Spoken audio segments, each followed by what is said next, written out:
बऱ्याच महिला म्हणतात की माझी पाळी तर रेग्युलर आहे, मग प्रेग्नन्सी का राहत नाही? खरं तर फर्टिलिटी ही फक्त पिरियड्स रेग्युलर असण्यावर अवलंबून नसते. बरेचदा रिपोर्ट्स नॉर्मल येऊन सुद्धा रिझल्ट्स मिळत नाही, कारण त्याच्यात काहीतरी कारण मिसिंग असतात. नमस्कार, मी डॉक्टर दिव्या पवार, दिव्या वुमन्स क्लिनिक नाशिक येथे स्त्रीरोग व प्रसूतीशास्त्र तज्ज्ञ म्हणून कार्यरत आहे आणि सध्या स्त्री वंध्यत्वावर PhD संशोधन करत आहे. चला तर मग ते मिसिंग कारण समजून घेऊया. ते म्हणजे हायपरप्रोलॅक्टिनेमिया.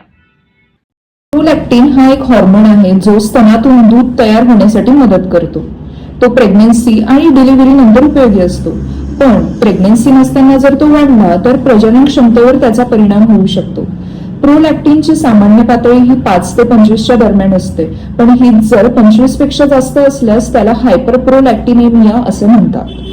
मग याची लक्षणं कुठली? तर पाळी अनियमित किंवा बंद होणे, गर्भधारणा न होणे, स्तनातून दूध येणं, डोकेदुखी, वजन वाढणं, सतत मळमळ आणि नैराश्य असणं, लैंगिक इच्छा कमी होणं. याची महत्वाची कारणं कुठली?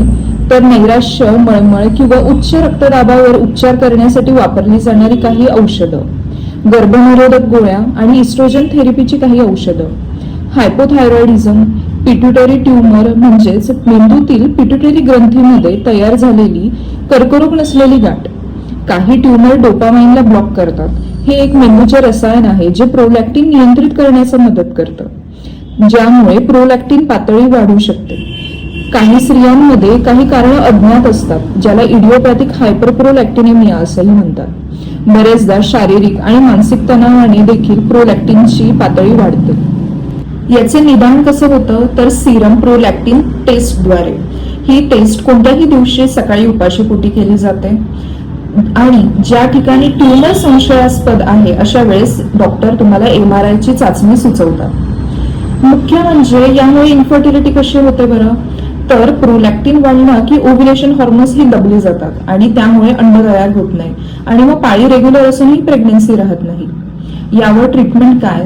तर सर्वप्रथम तुम्ही तुमच्या जवळच्या स्त्रीरोग तज्ज्ञ डॉक्टरांचा सल्ला आणि उपचार घ्या, ज्यामध्ये ते डोपामाइन ॲगोनिस्टिक सारख्या औषधांनी प्रोलॅक्टिनची पातळी कमी करतात आणि जर ट्यूमर असल्यास त्याची साईज देखील यामुळे कमी होते. यासोबतच तुमचा संतुलित आहार, पुरेशी झोप, स्ट्रेस, चहा, कॉफी, जंक फूड यांचं प्रमाण कमी करा.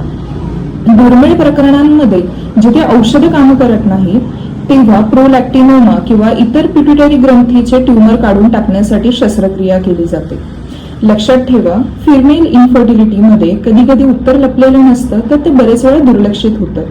त्यामुळे योग्य सल्ला हा स्त्रीरोग तज्ज्ञांकडून तुम्ही घेतलेला बरा.